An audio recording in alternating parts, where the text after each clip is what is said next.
Hello, everybody, and welcome to yet another week of the Teacup for One 2025 Oscar Movie Marathon. My name is Matt, and I have 2 degrees. And speaking of two things, tonight is a double feature. We're talking about 2 Oscar-nominated movies instead of one. Tonight we are talking, and well, actually, I think my cat Sabrina said it best in the comments section.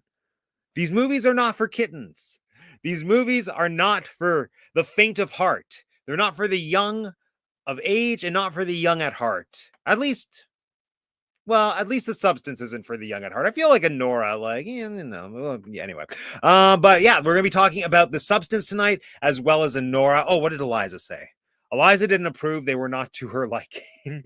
My mom's talking about Anora. My mom did not see the substance. I'd be fascinated to hear what she thought of the substance, even though I don't know if she could make it to the end. I could barely make it to the end.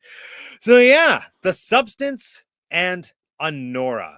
Both of them, I believe, are nominated for Best Picture. Like, these are 2 of the front-running movies in this season. So yes, so for Anora is up for Best Picture, Best Director, Best Actress, Supporting Actor, even though in my opinion, it's the wrong supporting actor to be nominated for that movie, but we'll get into that. Original Screenplay and Best Editing.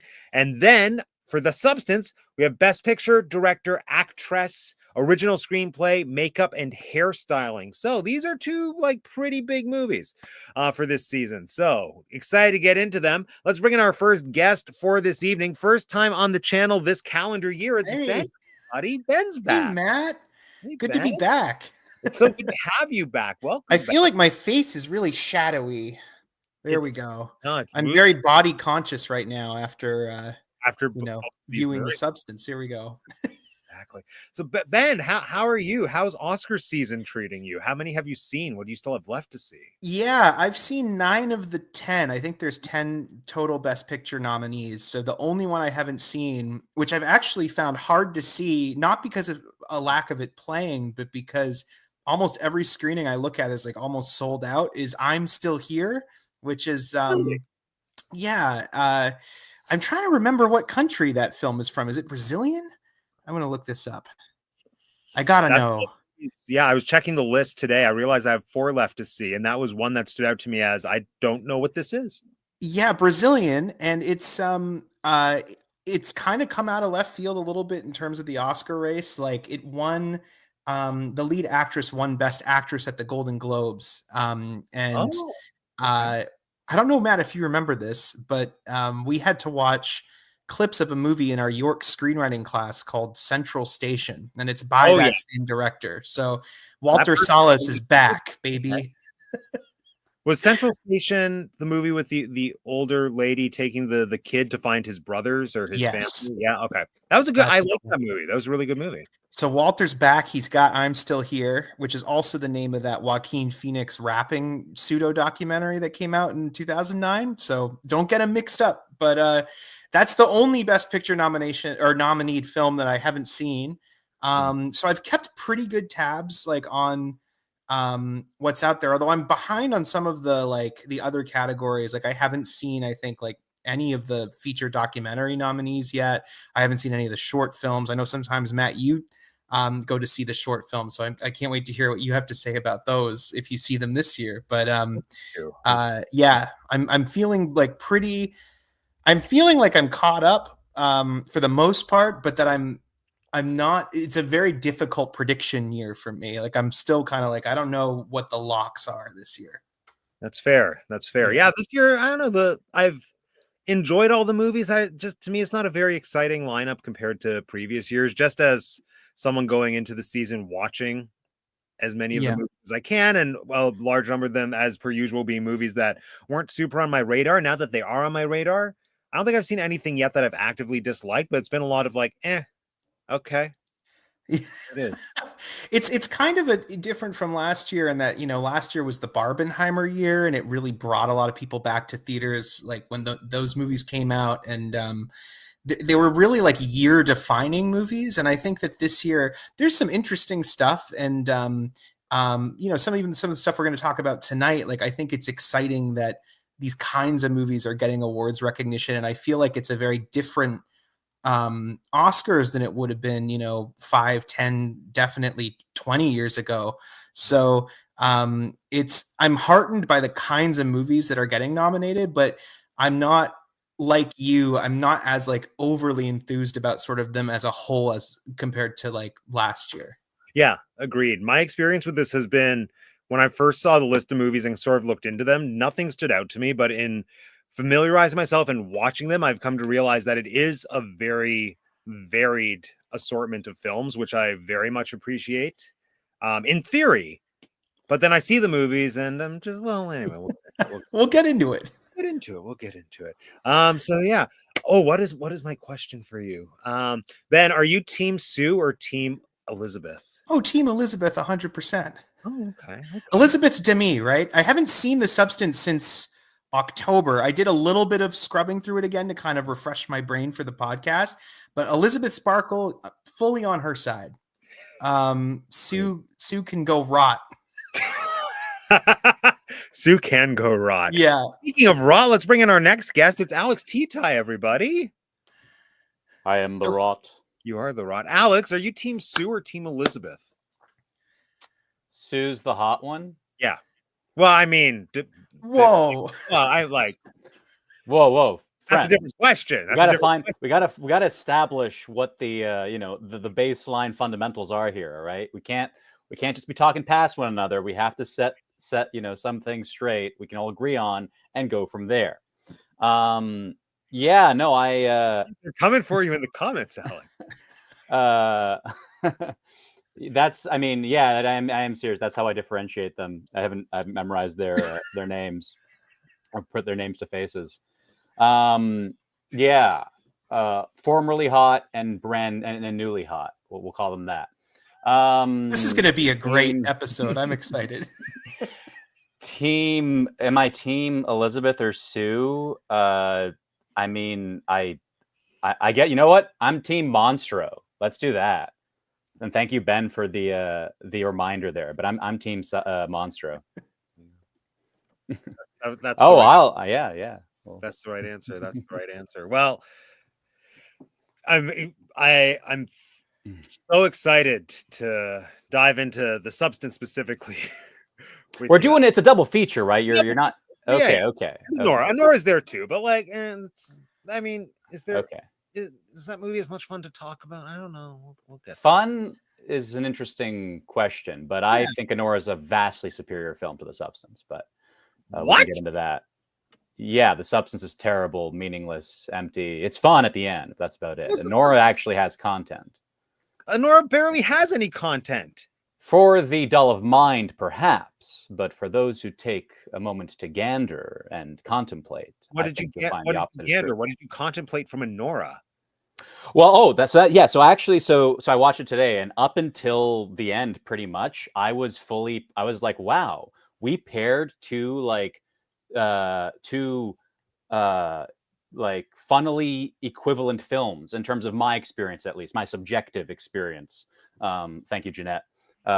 Watching these films, like with The Substance, granted, there was a bunch of hype with The Substance. Like a friend of mine highly recommended it to me. And so when I got to sitting down and seeing The Substance, I was spending the up until Monstro comes out, spoiler alert, I was begging the question in my mind, why, like, what is the point of what I'm watching? Right. And not from a filmmaking perspective, but specifically, well, it was kind of twofold. It was specifically from Elizabeth's perspective. I was like, what on earth is she going through this experience for? Right. Which I felt the movie just did not provide me any clear or compelling answer to that question. And then from the second point, I was like, okay. And then consequently, like, what's the filmic purpose of this? I mean, sure, there are great shots. Sure, there's a bunch of like close-ups of, feminine body parts, etc. Sure, there's gore. There might be cinematic value in this, but from a narrative, from a character, from a thematic perspective, I personally was like, I'm not getting anything interesting or substantive from here. Pun intended. And then Monster came out, and I was like, oh, okay, so there's some absurd comedy in this film that I guess makes it all worth it. Sure, I had fun with Monstro. With Anora, I was pretty much the same exact thing way. I was there for almost the entirety of the film, pretty much until the last moment in the of the film in the car. I was like, okay, there's like good acting in my opinion. There's comedy. There's like humor that I appreciate. There's some like interesting characters in and of themselves, but I'm watching a erotic dancer get hoodwinked by like marry a clearly juvenile guy whose only net worth is associated with his parents, Right. like is not producing anything of his own, which is fine. I'm not judging, but I'm just saying it's so obvious that what she's signing up for. So the movie's and then she's like caught off guard when everything goes to hell. And Yeah. I'm like, am I supposed to buy that you seriously had like just this is a surprise to you? Like I am buying it, but it's just making you seem like a very just like idiotic character or stupid person, to be blunt. And so yeah, so I was like, I'm not sure what I'm supposed to get from this film until the last moment, and then I had a revelation, which was that this No, whole don't tell us film. yet. Don't tell us yet. Don't tell us Oh, yet. but you asked me what I got out of Anora. That's And true. I was did. about to I get to realize you. now we're getting too far ahead. We're getting too far ahead. Okay, well, that last scene made it all come flooding. It opened the floodgates for me, and I was like, okay, yes, this makes sense. It's all worth it. I really like this film now. Because of the okay, no, we'll get there. All right. Well, let's bring in our next guest for this evening, because why would we just have three guys talking about these movies? We need to bring in the ladies' perspective. It's Jeanette, everybody. Hello. Jeanette, I love the lighting. Oh, I love the lighting. That's great. Yeah. It's like Poison Ivy. Thanks. Sure, or like the substance, but yeah. Oh yeah, yellowy, I guess. Yeah. Yeah. Well, green. Was it green? Was the substance green? It's a like there were a lot of. It's a fluorescent. Okay. Yeah, there were like a lot of Citrusy Anyway, with flavor. with the long hair, which I like, by the way. Like yes, it's thank right. you. I think this is Uma Thurman, Poison Ivy. Great. I wish I had the build of Uma Thurman, but I appreciate it. Thank you. Welcome, Jeanette. Okay, same question for you. Are you Team Sue or Team Elizabeth or Team Monstro? Do we forget? We are one. That's true. So, well, she forgot. I am Elizabeth. Yes. I'm Sue. Yes, we are It's one. me. We are one. We are all one. So yes. Which the 8th possible feminine message of this movie, all we are all one. We mustn't judge because we are all one. So yeah. I think I'm a fan of both. I see Sue's value. I'll say that. Everybody is very quick to hate Sue. I see Sue's value. Interesting. Well, I want to dive into that as well. All right. So here we go. Let's talk about these movies. So let's just do quick first impressions. I do want to circle back and hear, Alex, your thoughts on why the last scene made Anora interesting for you, because I think more or less your great thoughts film.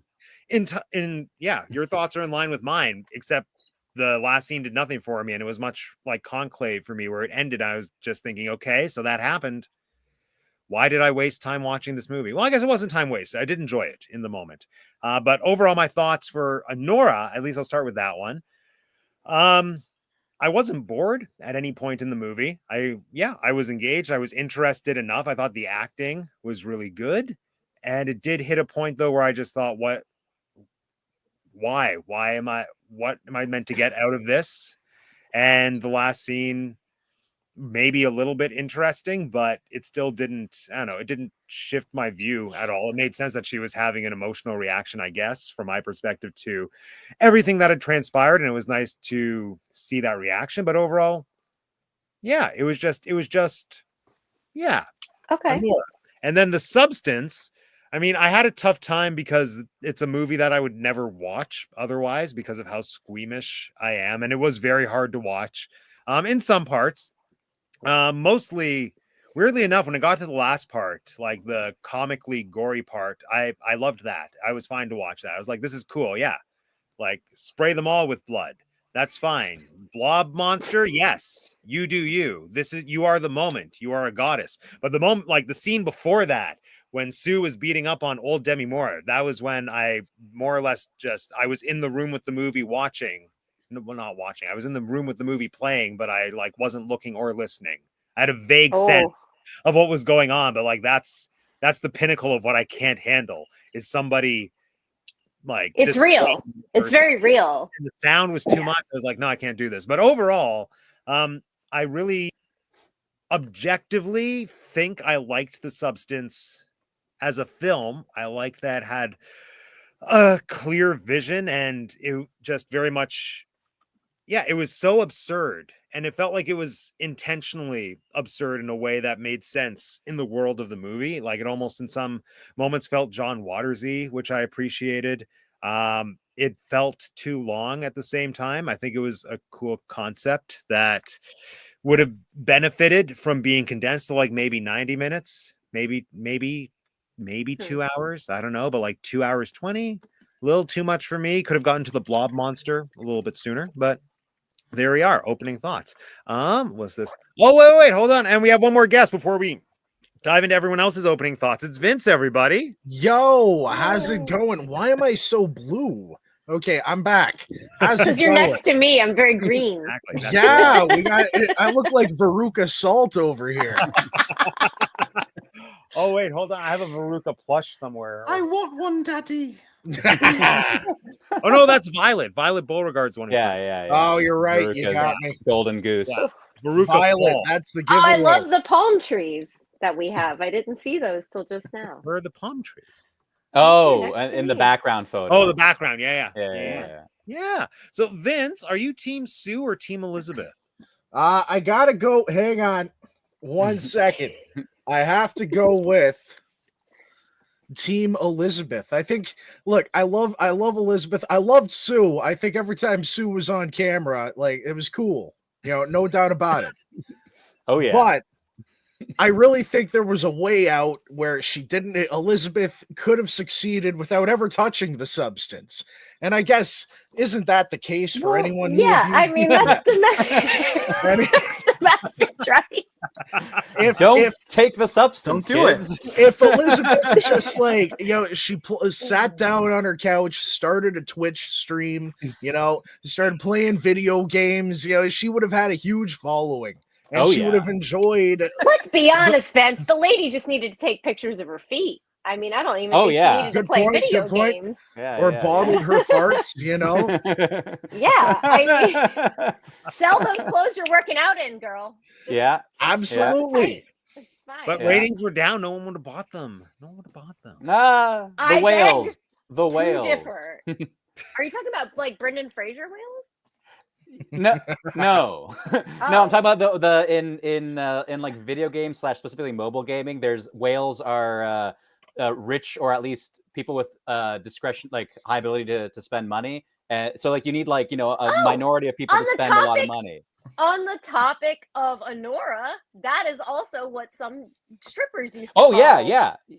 high. Ah. Okay. Yeah. Well, I Really? think Sure. even in the movie Yeah. they might have even Some said of the whale. older girls, like even before my time. Oh, like Yeah. Ginger. Yeah. But I think even in the movie, whale might have even been used. I don't know for sure, but it might have even one of the strippers might have been like, "You found your whale" or something. But Yeah, I was. Yeah. Yeah. Same Maybe. term. Yeah, that's interesting. yeah. Full circle. Okay. Yeah. All right. Well, Vince, let's jump to you. Please give us your opening thoughts on both movies.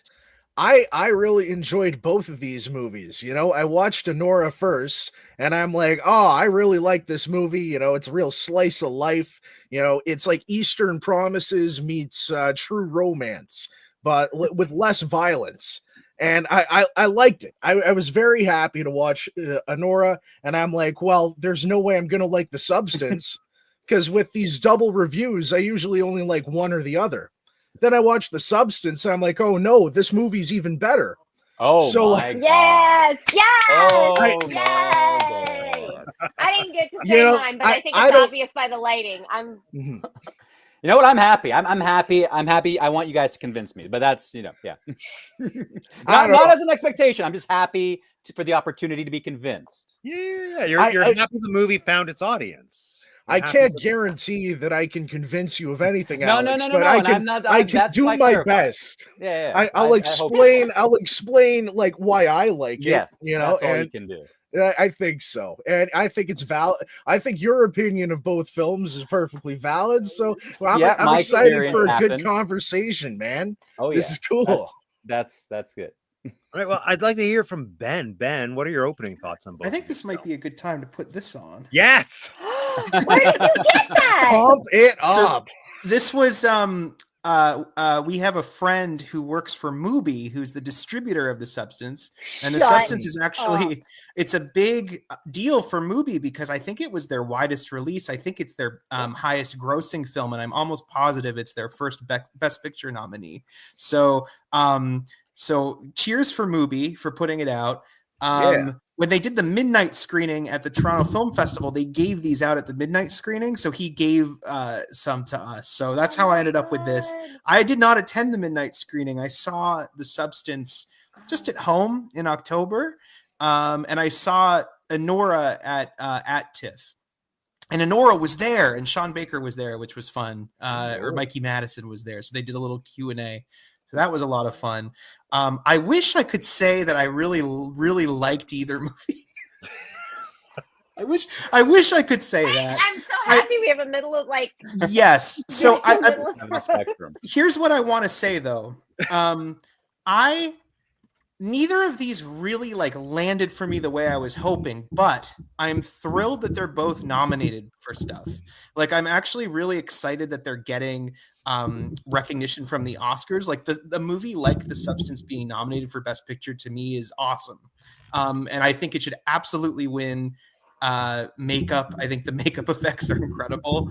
And I think that Demi Moore is incredible. Like I'd love to see Demi Moore win an Oscar for this movie. I think everybody would. They'd be thrilled to see that. I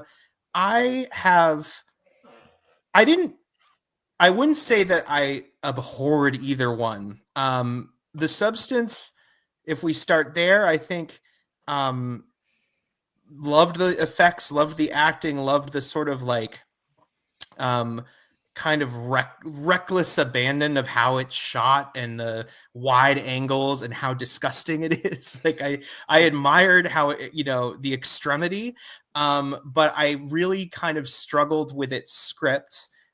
Which also the script won best screenplay at Cannes. So people love the script, and the script itself is actually, if you read pages from it, like she's having the best time writing this script. It's almost like filling Mad Libs in with the most disgusting words and be like, ew, gross. Like she's like I'm sure she's cracking herself up, which is kind of funny.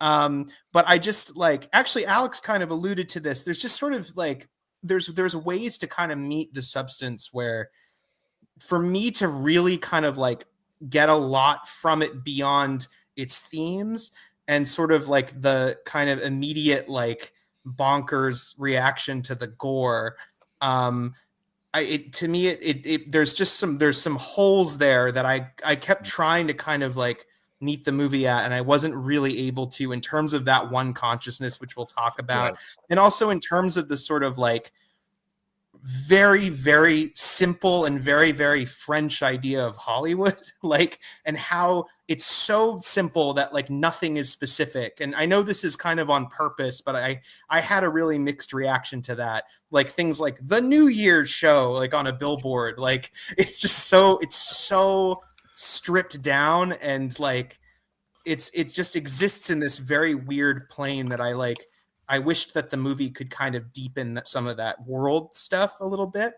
And then Anora, I liked to a degree also. Like I like Sean Baker's films quite a bit. He made a movie called Starlet in 2012, which was also about a sex worker. He loves to make movies about sex workers and sex work. And I loved that film back when that came out, and Tangerine and the Florida Project. Like it's been so exciting to see him kind of ascending in his career to the point where now he's making these like Oscar nominated films.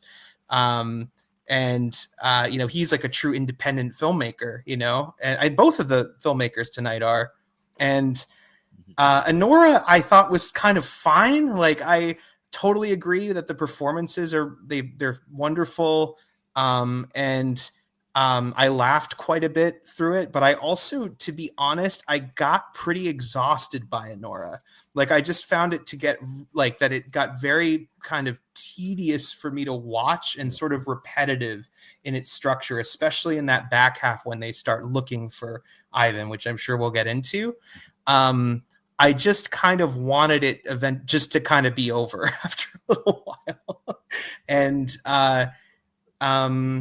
And there's also kind of some plausibility issues there that I have too. And usually I try not to let that stuff really hammer home like how I feel about a movie. Like, I don't like to logic pick movies too much. And The Substance, like, if you really try with The Substance especially, it'll just like fall apart.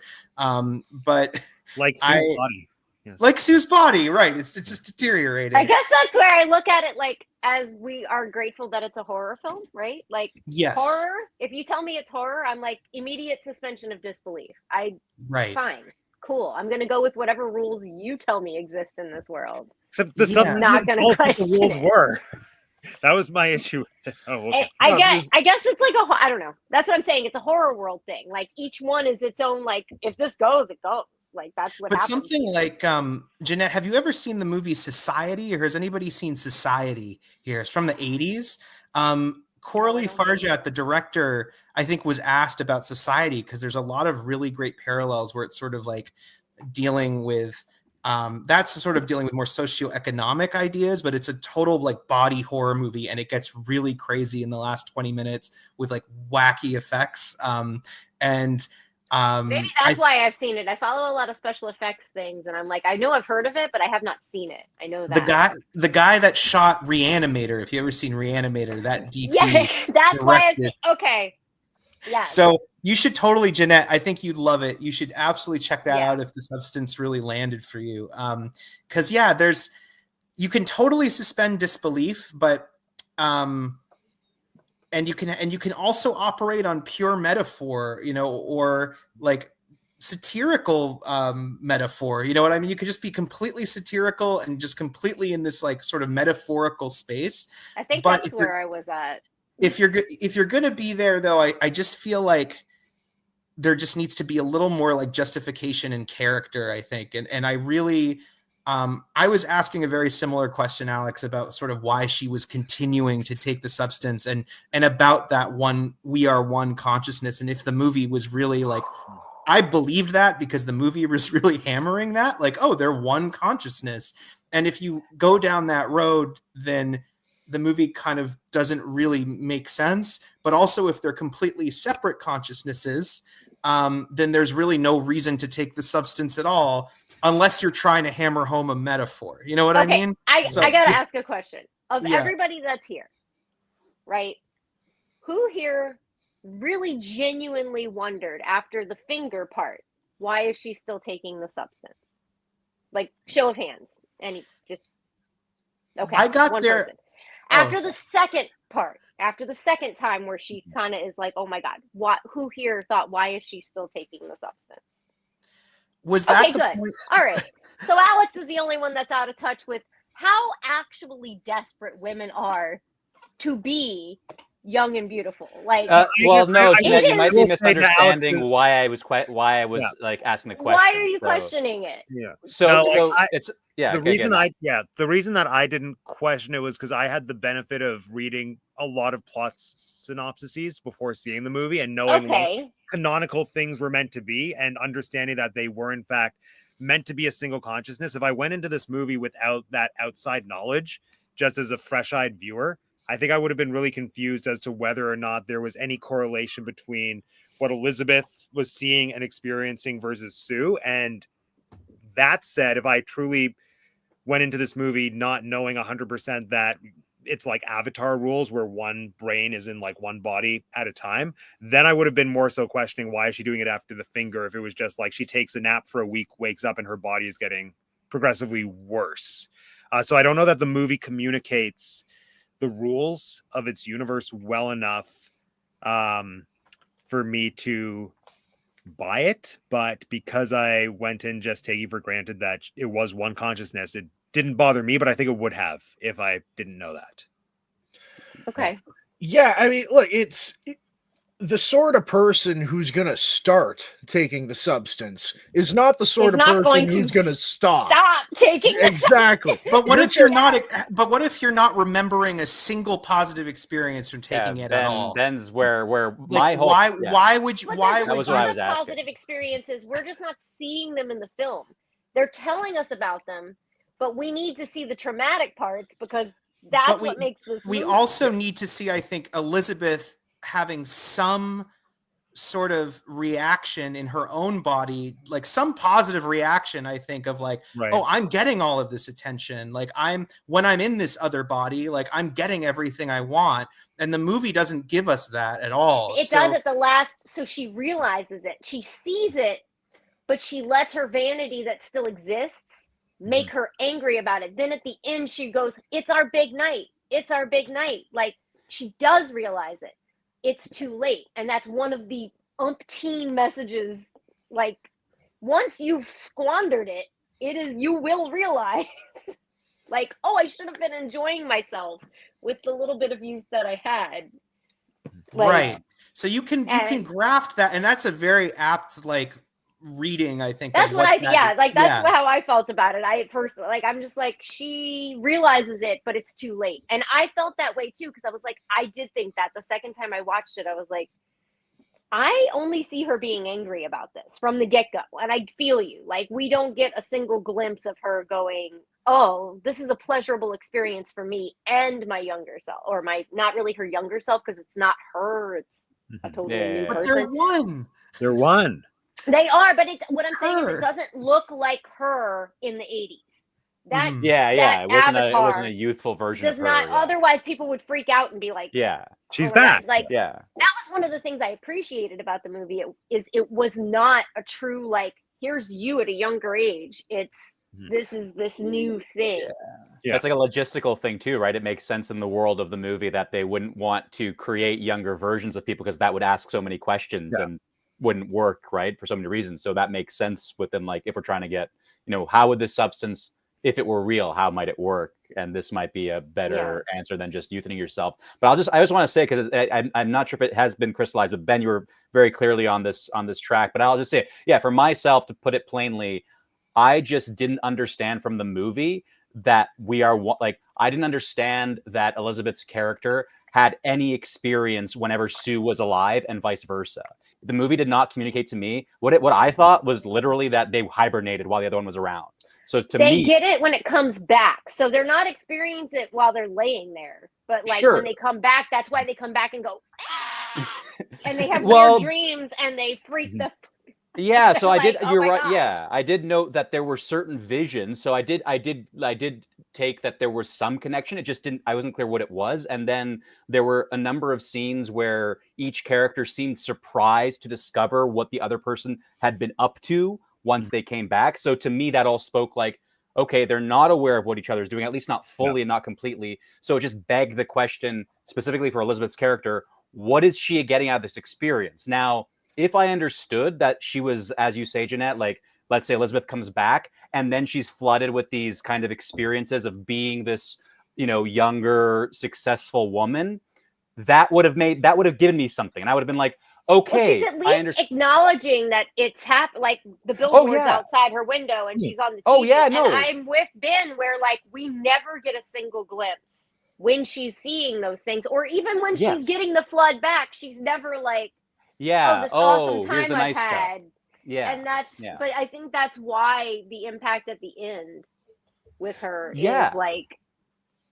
And your point would, but even otherwise, we'd be so happy that she beats the crap out of her, right? We'd be like, yeah, do it. But I don't think any of us were super happy that was happening at that point in the film. I wasn't. No. Yeah. That's like, I certainly was. If Elizabeth's consciousness isn't feeling it in the moment as Sue, then who is? Well, Sue's feeling it. Sue is still a biological being, right? The movie doesn't determine, or at least as far as I can tell, the movie doesn't give us crystal clear rules on all this stuff, right? There might be. There's two eyes, so logically there were two brains, and there's two of everything, right? There's just she is a thing, but they're one. Oh, I think, I think this is my big complaint with the movie. I mean, outside of the bloody violence, but that's like a me thing.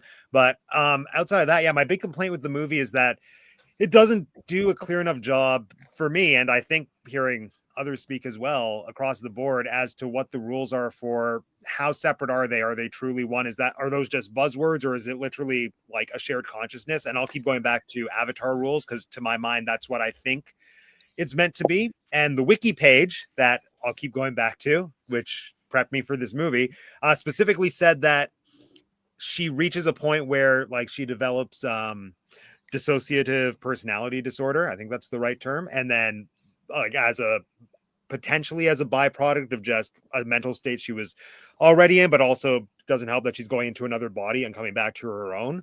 And so I feel like I would have appreciated the film more if we got a clearer communicated split where it's like they are one at the beginning, but then she starts to treat the two bodies as separate entities and like starts to truly believe, now I am Sue, now I am Elizabeth, and then we start to see how they function separately and start to resent one another, as opposed to just feeling like right out of the gate, like as soon as substance hits, right away we're two. If it started where they're one and just sharing a body and then split off and we got the same ending, I would have appreciated the movie a lot more.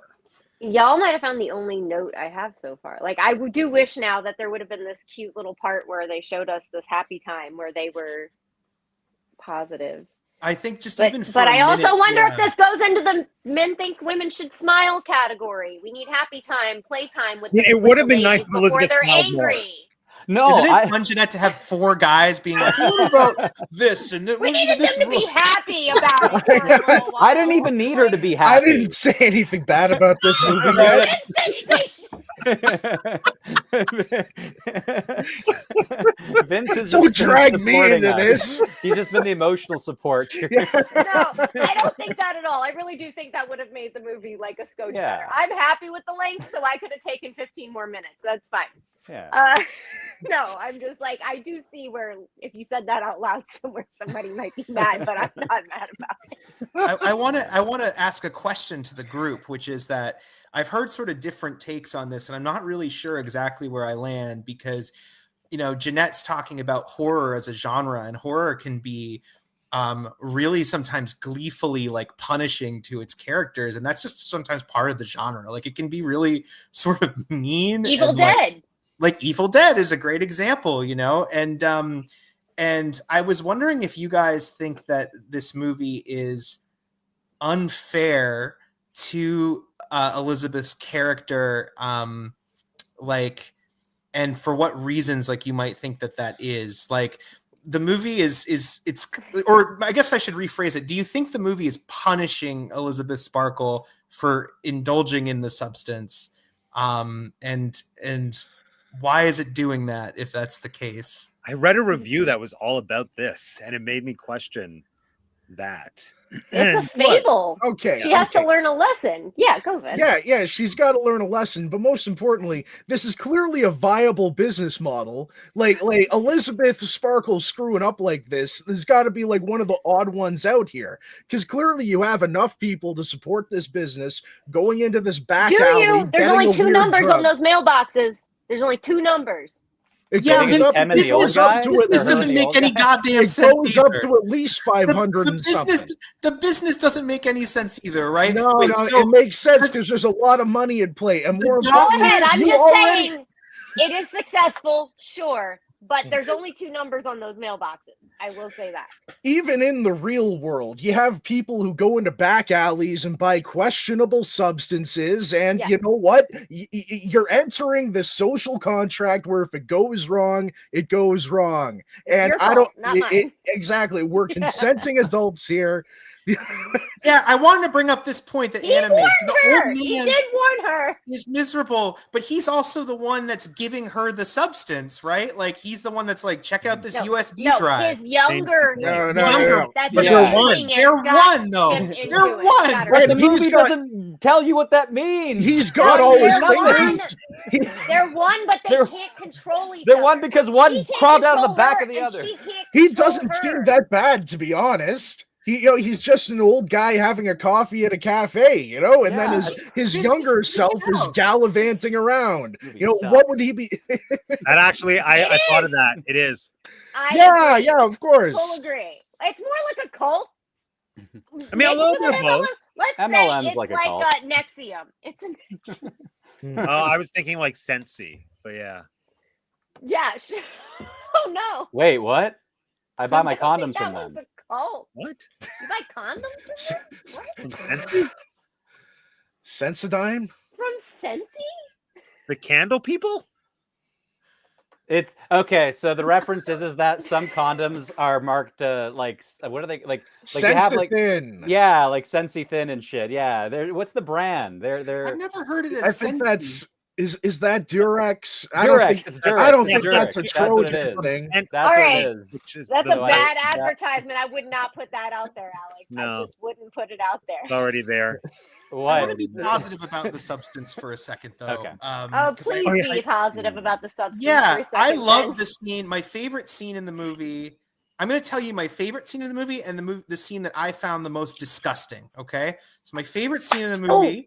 That's my favorite question: is which one did you find most disgusting? Sorry for a valid No, reason. I love no it. problem, no problem. So my favorite scene is when she gets invited on that date and she keeps like going in the mirror and like rubbing all the makeup off her face and stuff. Like I love that scene because it's such a painful scene, and it really, even in this fable, even where everything is like really, really heightened and it's kind of this morality tale. It's like very I really real. felt It's the real so emotion. real. And I think that's why, like, even though this movie didn't really, when I kind of make pretzels trying to sort of make sense of its like logical elements, I like, Jeanette, how you kind of lit up at that, because I think that's what a lot of people are experiencing with the film is they're having this very like, I think like kind of viscerally emotional response to the truths that it's getting at, right?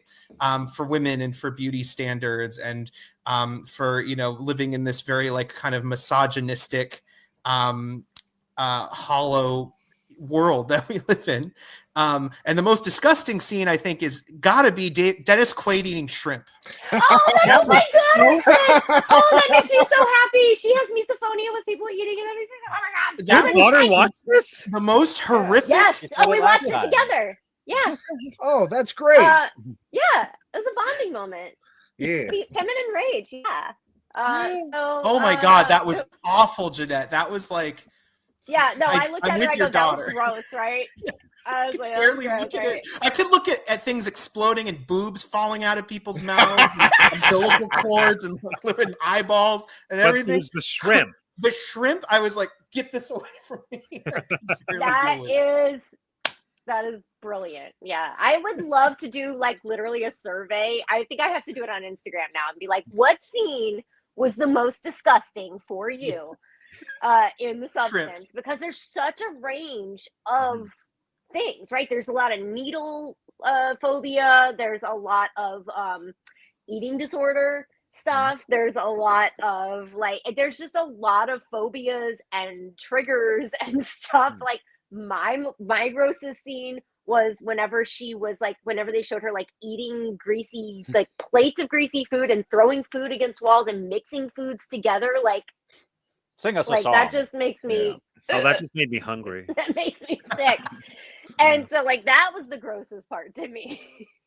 For me, it was when she had to put her knee, like shift her knee into position. That was rough. Knee popping is always rough for me. There you I go. was just so Yeah. scared it was gonna like the bone was gonna pop out of the skin or something Yep. worse than what we got. But even still, the sound, the build up, like Yep. those are the moments that made me appreciate this is a very well made movie. Even though I hate Oh. every moment of having to watch it. It's so like- good. Yeah, no, but my most disgusting moment was definitely Sue beating up old Demi Moore. Like when I saw it. So I even had a mental note for myself at one point. I thought, you know what?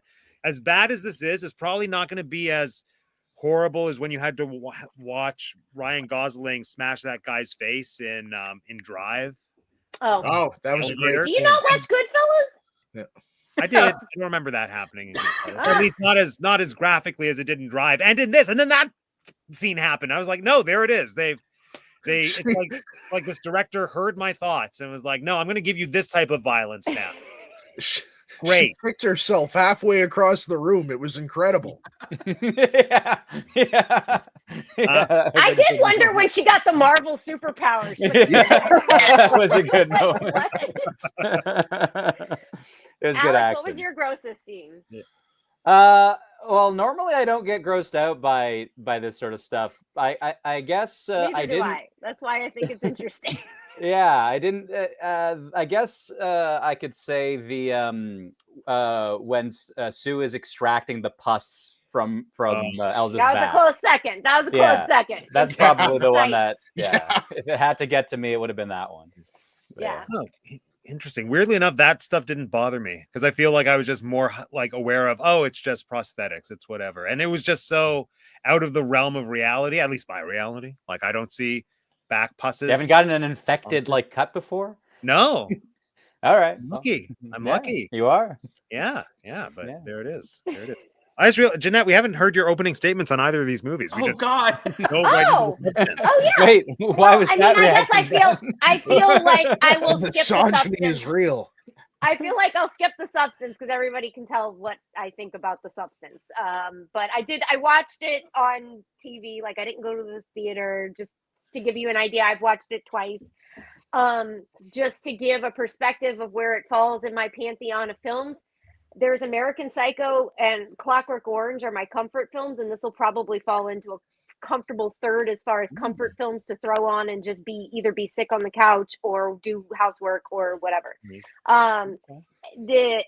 I'll move on to Anora then. I'll give my thoughts on Anora. I just love that it's your comfort movie for when you feel sick. You're like, Yeah. I love that. Clockwork Orange and American Psycho, which I was like, oh, these are my comfort movies. And my husband comfortably pointed out they have a lot of tits and ass in all of those movies. And I was like, that's true. That's true. So yeah, I didn't realize I was thinking of the horror element, but sure, yes, that too. I was like, that's true. But then yeah, so I love it. I love the substance, and I do wish Demi wins Best Actress. So Anora, I've brought up on this channel before that I was a dancer at one point, but I did not know I would ever watch a film where it hit so close to home. This film is the most accurate depiction of strip club life I've ever seen in a piece of media. Yeah. It was what I keep saying is realism in this film is a character. Like the amount of how much of this could really happen, like it seems crazy, but it's not. Like very, very plausible. And not even just her being a dancer, but like I met my husband while I was a dancer. We got married. Now he's nothing like this guy in the film, but like just these things of like, yes, people meet and get married. Like that's a totally normal thing. That I am not the only person I know that happened to. So like that this film is well written, well shot, well acted. I loved everything about it. I did say it was my top two nominees with The Substance, but I will say Conclave and Anora are like this for me. I love those two equally. Substance is my number. This is like Substance won't win. I hope it does. I really hope it does. I really, really do. But that's my favorite. Anora and Conclave are probably very, very close seconds. The only thing so far that's a negative film for me this year is Dune 2. It's the only thing with a red dot on my paper. Everything else has a green dot. So I still have to make it through a few others. I envy you, Ben, for seeing 9 of the 10 films. But yeah, Anora is. I wore this shirt. I wore this shirt tonight because this was a shirt I wore when I was a dancer, and it has my dancer name on it, Pixie. And that made me happy. Everything in this movie about it kind of just was like, cool. Yes, I like this. And I loved her badassery, and yeah, I just love her.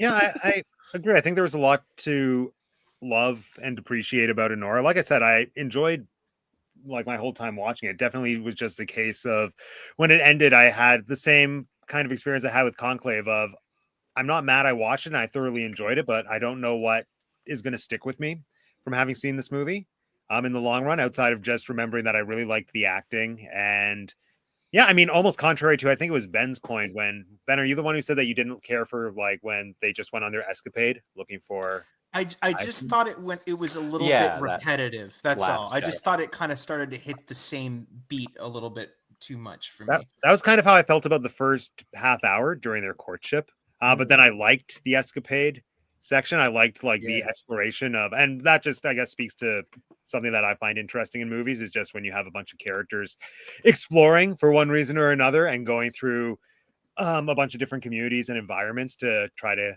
find something. You know, it felt vaguely Wizard of Ozzy, so I always appreciate that. And so, yeah, I kind of wanted more of that, and I felt like the beginning could have been condensed a little bit. But no, I want to circle back to one of the opening points that Alex was about to make before I interrupted him. Alex, please tell me your thoughts on the last scene and how that adjusted your feelings about the whole movie. Yeah, so yeah, to recap, I kind of watched the whole movie. I enjoyed, I had fun. There was good humor, there was good acting. I didn't get particularly bored at any point, but yeah, I was the whole time I was kind of sitting there begging the question, like what am I supposed to take away from this film? That this, this woman got duped by an obvious, like, duper slash like a juvenile, an obviously juvenile, whatever, blah, blah, blah. That's not very interesting as far as I can tell. So the way that last scene or last moment in the car with Igor, so kind of put everything together for me is basically, and this is I'm not trying to claim that this is what the movie's about. This is just what I took from the film at the end, which is that everything except for Igor is, okay, this is my subjective perspective. All right. I'll caveat this again. But what I took away is that everything aside from Igor in the film is pretense. It's like superficial. So the movie starts, they show us her life, and she's talking with her friends about the people. Like it shows us her going through her routine with different people, dancing and whatnot. And then they have a scene where they're talking about like these crazy things, like how the one the one guy, like, told the dancer that she reminded him of his 18-year-old daughter, and you're like, gross, at least he paid for the dances and this kind of stuff. She meets Yvonne, and he's clearly a juvenile, like dad, like, wealthy office family type character. She seems, to me, I never got the sense that she was genuinely interested in him, which is to say, I never got the sense that she like genuinely fell in love with him personally. I got the sense that, Really? yeah, I got the sense that she immediately was drawn to him because he had money. And I got the sense that ¿Por qué no los dos? So my point isn't to say, I'm not trying to say that she was like being manipulative or deceitful or deceptive. I'm just saying that the way I saw the relationship was I didn't see her. She may have, like, I think she wanted to marry him, and she liked the idea of being provided for by him. But like, for example, when he proposes to her, and he makes the statement, like he says, I didn't have money or something. Yeah, he makes that statement, like, I think we'd like each other even if I didn't have money or whatever. She doesn't seem to have any reaction to that, and she doesn't respond to that. Her first go-to is to talk about how expensive she wants her ring to be. So to me, like, I think I'm not trying to say that she's like deceptive. I'm just trying to say that for me, it seems to be the case that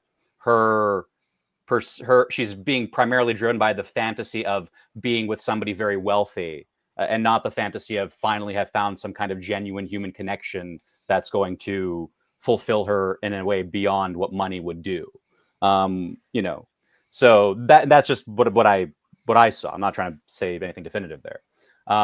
Anyway, all this to say is that to me, everything, like Yvonne's family, Yvonne himself, her pursuits in the film have all been in this superficial level, in this, in some sense, on a level that lacked genuine fulfillment and meaning.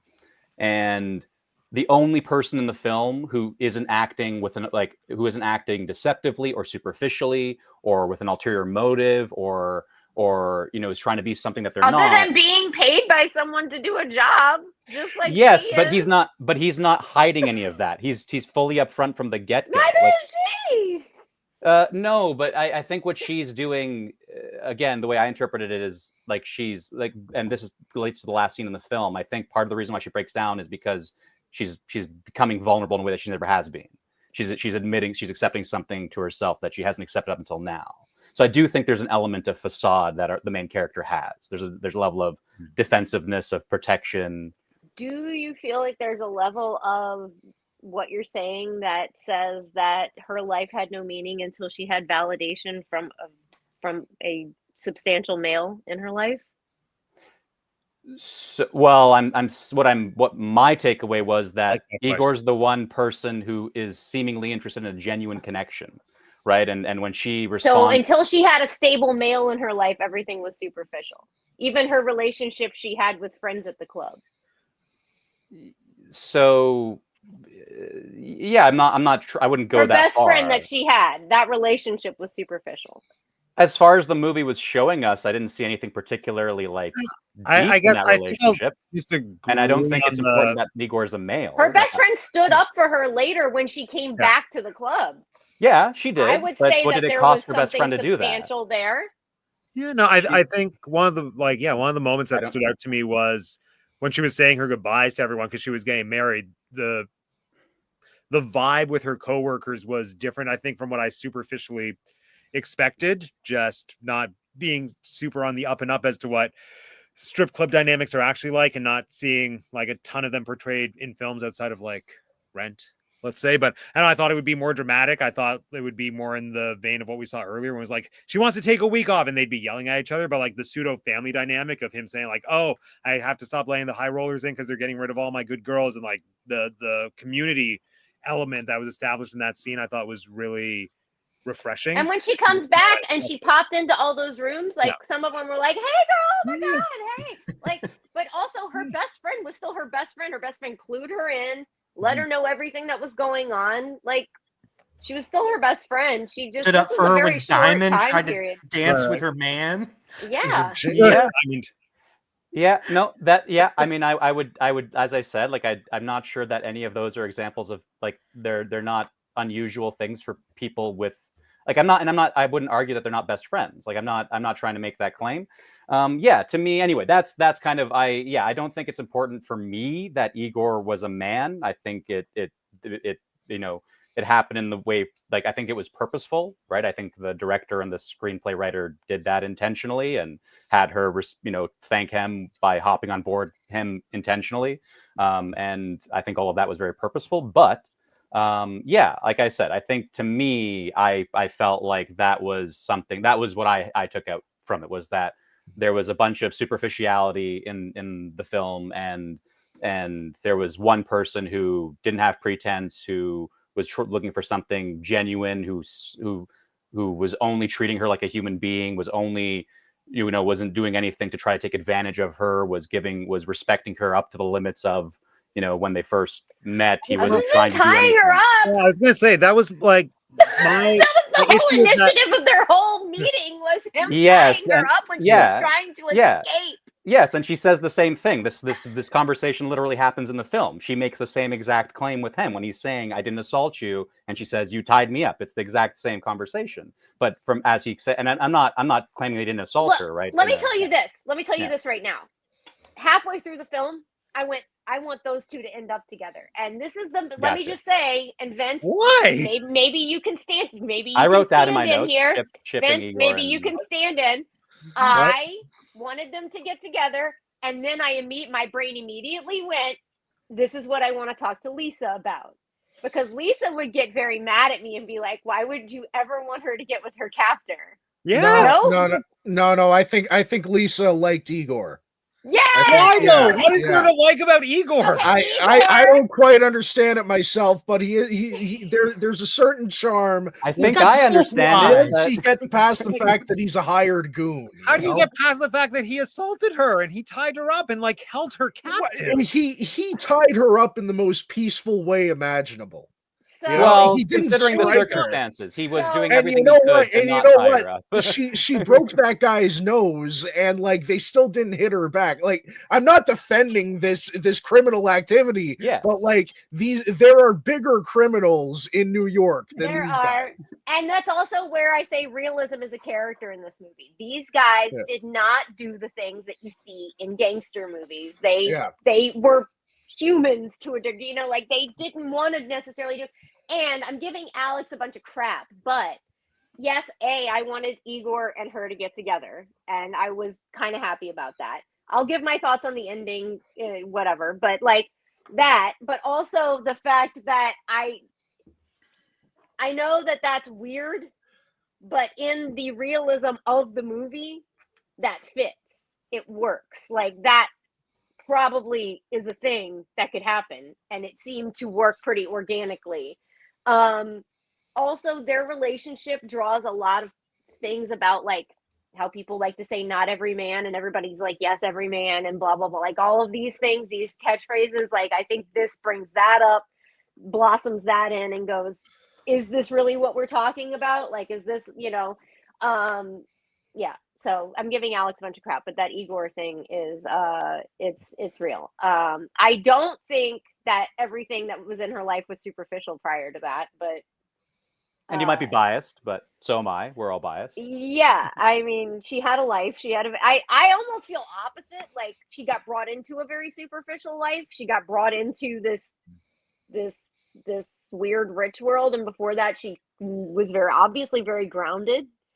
Yeah, I don't know, she was doing her thing. She had a place to live. She was getting to and from. She didn't seem to have Her any roommate major, wasn't buying milk. well, she didn't That's seem a to have great any moment. major, like, not that you should judge somebody for their Milk? addictions, but she didn't seem to have any major problems. Yeah. Do you see any milk in the refrigerator? And I guess I didn't get any fucking milk. Hey, I'm just saying. So Vince, I'm so glad you said that though, because that was the major thing I had with Lisa. I was like, Lisa's gonna be like, why in the world would you want to do that?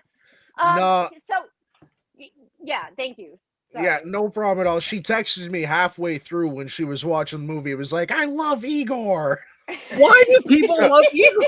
I'd explain it, but I'm He's the afraid of only Jeanette. No, stop. When I was watching it, I thought there was a protector. bit of like Stockholm syndrome in there, but Yeah. like, There it is. yeah, Sure. yeah.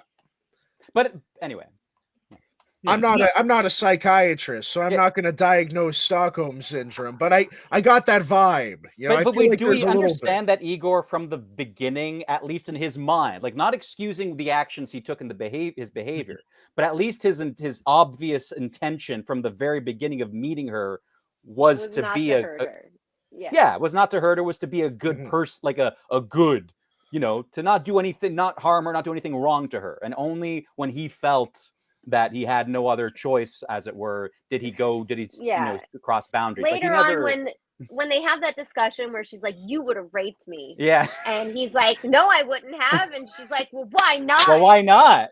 First of all, that's a major, like, those two dynamics show so much, like, what's going on the male side of things and what's going on in like, oh, well, why wouldn't you have? And then you're like, whoa, I can't believe I'm asking that. But then the male's like, well, because I'm not that kind of person. Why would you ever think that about me? Because it's not every man. And because that's a true thing. Like, you have to believe people sometimes. You have to just, and this, I don't know, this movie, I feel like the substance and Anora both symbolize something about, like, kind of these, like, almost like matriarchal things of, like, hopelessness. Almost this thing of like, I don't have another way to think. This is my thought pattern, because this is where I'm at. Like, it's this hopelessness theme. And I don't know. Interesting. Desperation / hopelessness. Right. I feel like with Anora, I never felt like she was desperate or hopeless or what. Like she seemed, like it seemed like she was living a happy enough life, doing her thing at the beginning, and she seemed content enough. You don't think she was desperate? I think, Matt, though, that there's maybe like there's there's the whole thing with like class mobility and not being able to kind of rise above your station, you know. Right. You know, it's kind of a cliched thing to say, but I feel like part of what Sean Baker's dealing with here is definitely that like class disparity and this idea that like, you know, like money can just run rampant for some people, and then other people it's like, you know, they're just scraping by. And I think that even if Annie was living like she could like pay the bills or something, like the whole reason, because I think that you can't, it's a similar question in a way to the substance, even though it's a different one, which is like, you know, for the substance is like, well, how much is Elizabeth getting out of it? And here it's like, well, we know what Annie's getting out of it, but how much is she sort of buying into this, her own fantasy, right? Like that's a big question I kept asking myself through Anora, where how much is she kind of really believing in with how far she's going? Like, you know, the question of love is one thing, but also like, does she really believe that she can marry this kid and that they can really have like a life together? You know, I mean, I don't think she really believes that, but it's so tempting when she's been living this one lifestyle, you know, where she has a roommate and the roommate bugs her about her milk, and you know, she's making okay money, but she can't afford her own space. And now she's in this gigantic like mansion with like an elevator and this like beautiful view, and it's like, you know, super, it's like as rich as you could be, you know, and it's, she gets a taste of that. And then it's kind of like, you know, how can she sustain, you know, that it's just unsustainable. Right. So is she kind of in a sense of self-denial there in order to kind of like ride this out as much as she can? And because she's not a stupid character, I don't think, like she's definitely not. She knows how to, you know, she knows how to best sort of, she knows how to work her job in a way to like make the money that she needs to. What were you going to say, Jeanette? Sorry. No, I was just thinking about like what you were saying. Like she's working her job beforehand. Like this is, I think that this movie also, nobody here has brought it up so far, so I will, but it seems painfully obvious and it almost seems cliche. But the parallels that you want to draw to Pretty Woman are off Right. the bat, and then the thing for me that draws it into that is the very end that Alex was talking about, where so she's living this life before all of this, and you'd like to think that this is the big trauma, but maybe the trauma's just been building. And so she has this scene in the end, and when she breaks down, I don't know, for me it's painfully obvious again, but maybe for other people it's not. When she breaks down is when he tries to kiss her. Yes. Yeah. Right? So like it's the cliche no kissing thing. You can do everything else but no kissing, right? Like that's off limits. And when he tries to kiss her and she feels any sort of emotion, all of this trauma just comes up and she's breaking down, right? Like that's kind of the epitome of everything for me. And to me, it draws more into focus what happened before in her life than it does even what just happened in this movie that we've seen. It's almost like fully. and this again is bringing Igor more into focus of like, this is the thing that's kicking it off. I don't think it makes everything else superficial before it. I think it makes it all the more meaningful. But that's, you know, as you're talking about, like she is this like, she is this real person, right? Like I think that might be one of my biggest flaws about the movie, is that they only focus, they keep saying hooker and all this stuff, and she's saying no, but nobody else ever says no, you're not that. And honestly, this seems to be the only time that she's done this, because a lot of girls who are dancers are just dancers. They're not doing this on the side. Like, you mean even going like even hooking up with Ivan at his place?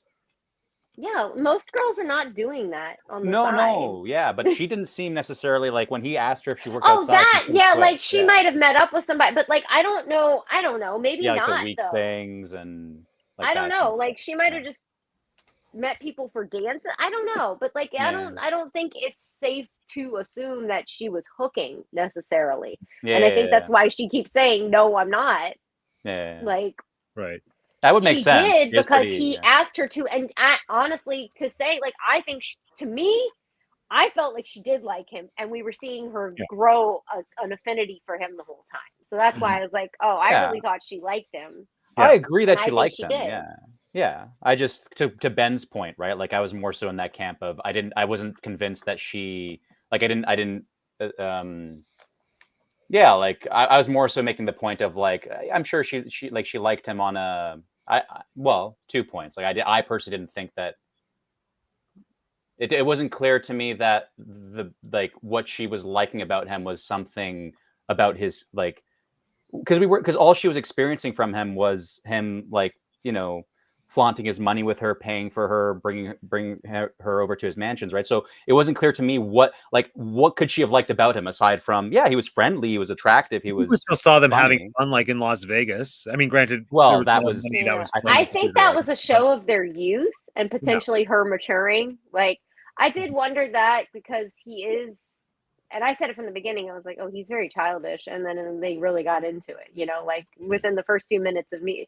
So it's, yeah, I mean, I wonder what she saw, but I did get the feeling, whether it was intended or not from the acting, that she was into him. Oh yeah, and I agree. For past a certain point, obviously, it's only about the money at the beginning because it has to be. That's your living. Yeah. And then like you can't just be like, oh, I love this man, I'm gonna run away with like I have to pay my bills. Yeah. Yeah, it's about that at the beginning, and that's why I say why not both. Like, Yeah. it is about that at the beginning, but if you watch Beauty and the Beast, it's it can change. Not a curse. Or Cinderella. This is a Cinderella story, kind of. Yeah. It's both, right? Yeah. Cinderella and Beauty and the Beast. I know, It's a little bit of both. I feel like I still think she's living a better life pre-Prince than Cinderella did. Like she didn't seem to be suffering as much as Cinderella. Like I don't think she was in a scenario that I'll tell you right now, she was making a hell of a lot more money than Cinderella. Exactly. I even thought that when he offered her like 10 grand for the week. My thought was I feel like that's not too far off from what you could probably make. I said, whenever he said that, I went, well, Julia got 3,000 in 1990. So inflation, hello. Whenever he said I wouldn't have done it for less than 30, I'm like, that's about right because it should have been jacked up quite a bit. There are private rooms that cost $10,000 for 2 hours. You don't. That's not enough. Hello. Although I feel like almost you don't get all of that. The lowballing element of it. I think my reading of it was just an early seed of showing that there was mutual interest on both parts in terms of something that could blossom into a relationship potentially outside of just the monetary value that's providing to her. And I think that's something I appreciate about her performance is that it definitely fell in like that why not both camp where yes, I can see her doing it because of the element of financial security, more than financial security, financial like amazingness that would come out of the marriage. But I did also, I don't know, she crafted a character that I mostly believed wouldn't marry him just for the money or just to like screw him out of the money in a divorce. Like when it got to that point towards the end, when she said, I didn't sign a prenup and I'm going to divorce him and get all the whatever, I felt almost a shift of like, this is the first time that she's legitimately thought of this as an option. And that was something that I found, just interesting about her as a character and the performance overall. I wish that someone would have taught Ivan, the actor, how to play a video game. His video game control. I noticed the technique. He was like, he had like he took his hand off. If they one brought and was me like, in, I could have just given like half an hour. I'd be like, here, I can help you out with that. So can I say something? So here's an interesting thing that I found about Ivan. When I was a dancer, right? Like I was with a different person when I met my current husband. I've left that person. That person was addicted to video games. And I was like, oh, this is so real. Oh, you will just sit there and talk to someone while their eyes are on a screen and you're talking, but you're What's not that, talking. And like it was that. And I felt like this movie really spoke to, there's a whole conversation they have about, she goes, oh, how old are you? I'm 21. How old are you? And she goes, how old do you think I am? You're 25. No, I'm 23. Oh, I thought you were 25. I'm sorry, I'm 37. When you're past a certain point, you're like 23, 25. Who gives a what? Right. But 21 still seems like just coming out of childhood, and you're like, oh, that's a big. And I'm like, yeah, a male 21 and a female 23, big difference, like Oh yeah. huge difference. That's why 25 would seem so mature, like. And I loved that conversation because that made it feel even more real. I was like, oh, yes, this is a valid conversation that early 20-year-olds have. And it's very exciting if someone is 23 and not 21 because they're much more mature than you. Like, yeah, that cracked me up. I'm First sorry. red flag, yeah. Anna brought up a fun point, or maybe not fun, but interesting point. I wish a movie could imagine a character who's a sex worker and doesn't have a deep sexual trauma. I don't know if she had a deep sexual trauma. That's the Yeah. thing. Like, she wasn't, she didn't have any major event in this film that we saw. She was in that job before, and I think that the trauma there comes from a loss of autonomy, not so much of this direct, like you do have this feeling sometimes when you're doing that of, I have to get up and do this to pay my bills today. I don't feel like doing it.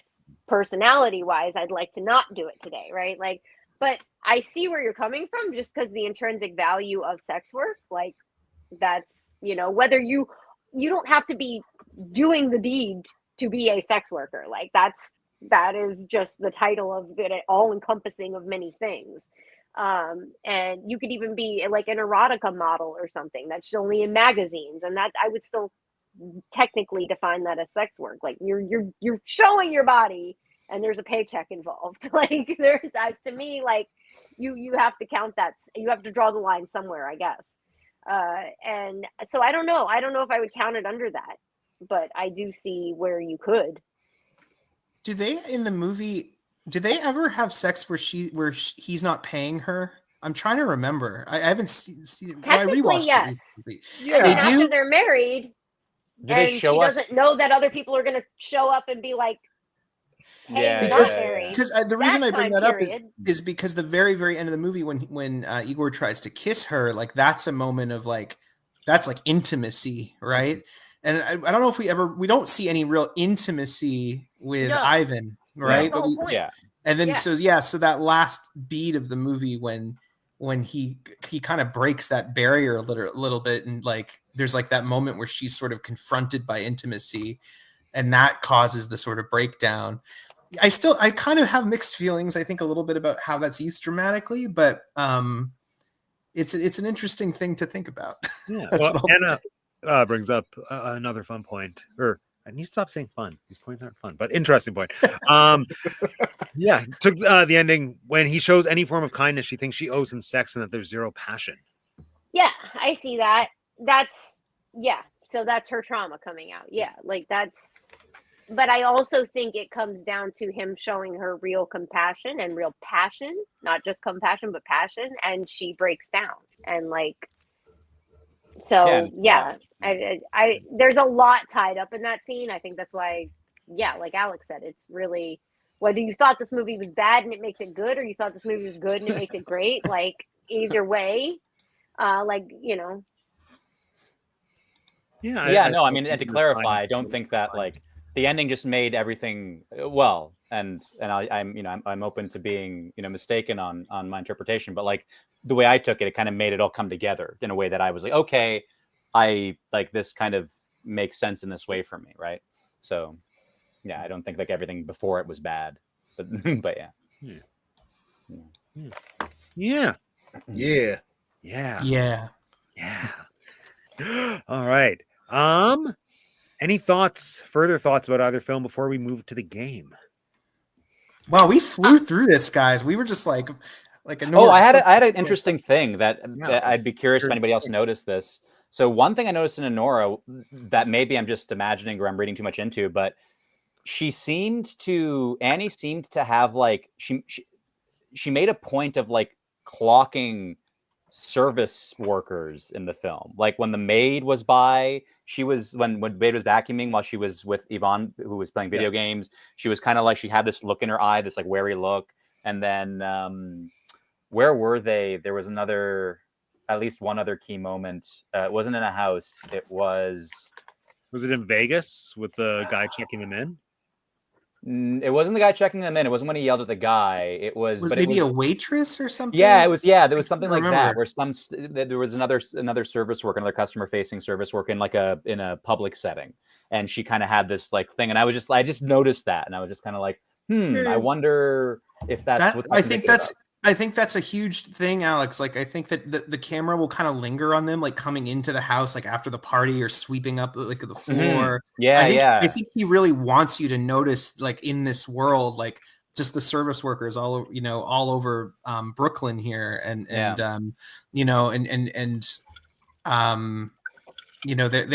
have, like, there's like these kinds of like moments where we're sort of focusing on them sort of doing their jobs or reacting to these things around them, but also Anora in particular, like Annie's also clocking. This is the other thing, like the main takeaway that I had. I was like, what am I? It's just curious to me, right? And I think it potentially speaks to what you were speaking to, Ben, of like sort of the emphasis on class dynamics, or this, just classism in general. But I think he's really interested in that as a filmmaker. Did you guys see the Florida Project a few years ago with Willem Dafoe? Unfortunately, not yet. I've seen like half of it in clips, and not. I liked that one quite a bit. And that's another film. I mean, that's really about like children, but the main character, who's a little girl, her mother is a sex worker in the film. Starlet, which I brought up earlier, is about a porn star who befriends this like elderly woman. It's a subject he keeps kind of returning to. And also dealing a lot of the times with like, people living sort of in the fringes or in like, the lower class. Yeah, he must really like classism themes, because I do know Florida Project was a lot about how Disney changed the financial and economic disparagements of that area. Yes. If you're interested, Florida Project really, like, because it's the Magic Kingdom, and then right next to it are these projects, right? And like, I think that's a very real thing, and I think he's just really interested in that disparity and sort of how people live and work and relate. And and trying to prove, I mean, if we're looking at Anora, trying to prove that the people are not what you think. That like, this girl was obviously just as intelligent and just as fit to be in a conversation as everyone else that she came in contact with. She's the only one who knows how to conduct herself in a court of law. Well, and also she was unexpected. I'm sorry, but my favorite stuff in all of this, my favorite part in all of this, is how shocked these men are that she can kick the crap out of them. And I'm like, threaten my life, and see what happens. They're like, he's like, what, the guy at Toros or whatever, he's like, there's a little girl, it's embarrassing. He's like, also, she doesn't fight like a little girl. You do not want to try to restrain a pole dancer. Good luck. Those you become the pole. Are coming for your life. Yeah. Well, Toros, that guy has been in like all of Sean Baker's movies. And he's been making them for a while. Like, I just watched one that's on Criterion Channel called Prince of Broadway, which is about this guy who's like, X drops off a toddler and is like, this is your baby, like, deal with it. He has to like, and he works as like a counterfeiter. Like he sells like fake goods, and his boss is Toros in that movie. And I don't forget what the actor's name is, but he's been in all of these films. And I think my favorite beat of the movie is when Toros is at the baptism and he checks his phone and he goes, no. No.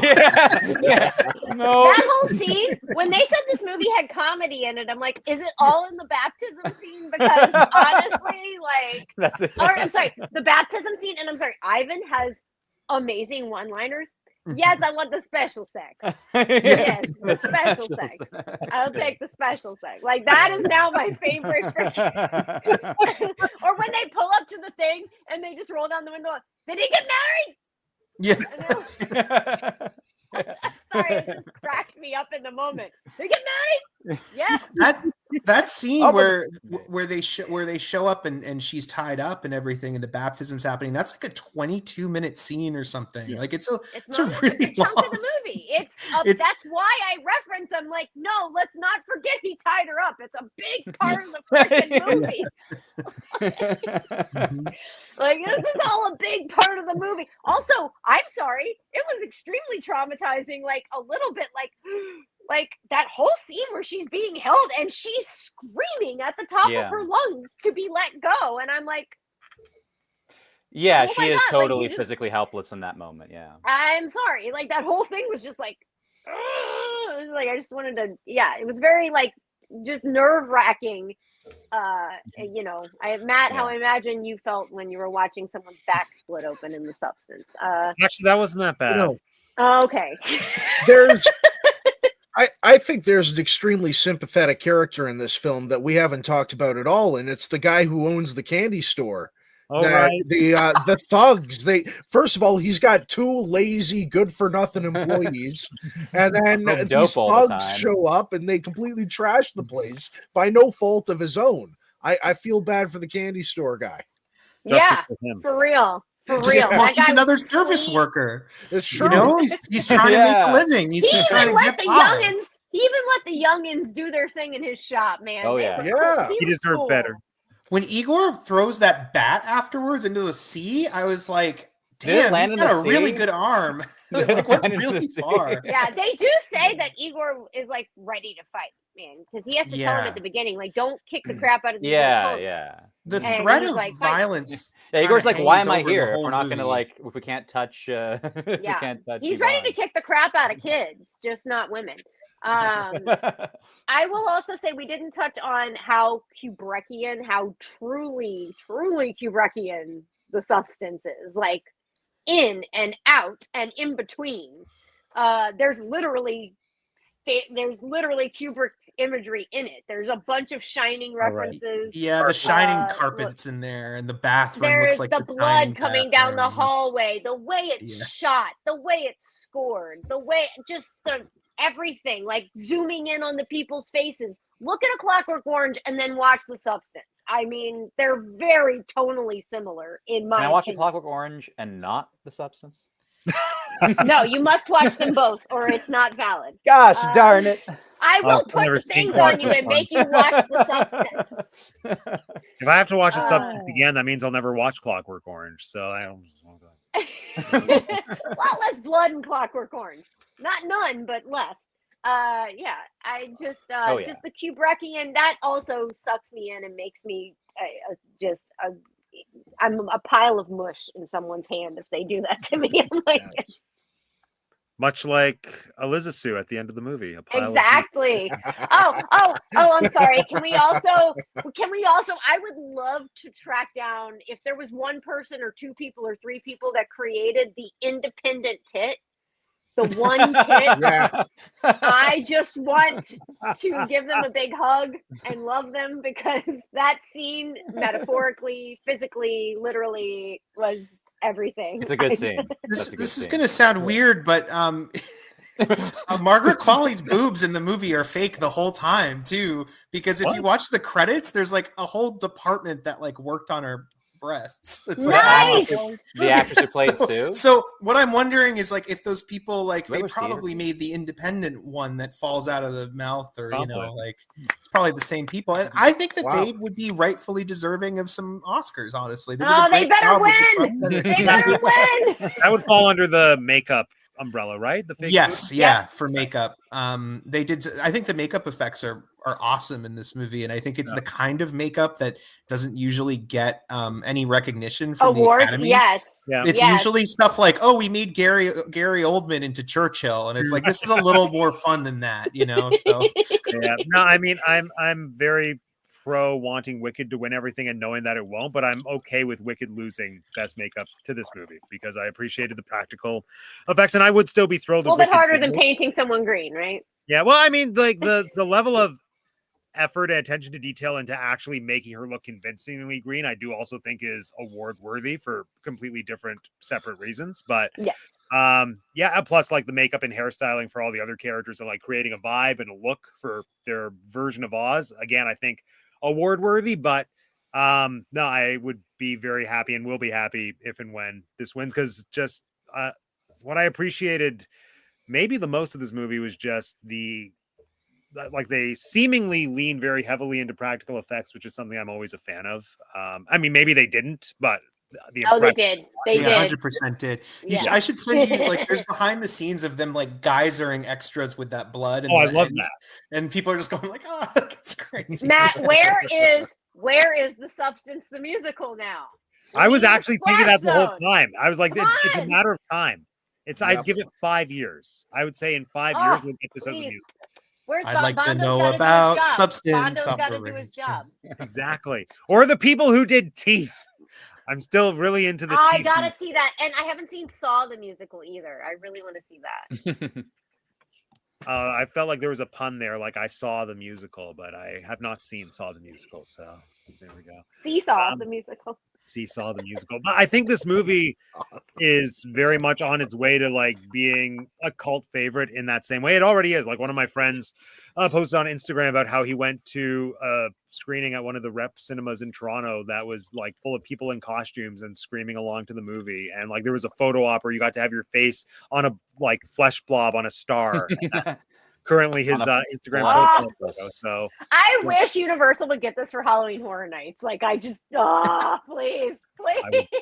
I mean, maybe they will. Who knows? I wouldn't go in, but Oh my God, do you know? I would just spend my whole night. I just go in and out of that place.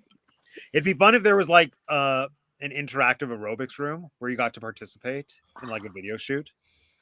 Yeah. Anything, yeah. anything and Then everything, please. They should hire real Dennis Quaid to just come and like yell in everyone's faces about how He's like, also terrifying in real life now. Did you know that? why? What Yeah, do he you is. Yeah, he's also got really bad, horrible views about everything. And he played no. Reagan this year too. He was in The Substance, and he looked like this the whole time. And then he was Reagan, and it's like it's just too much. It's great. I love him. He's truly the villain.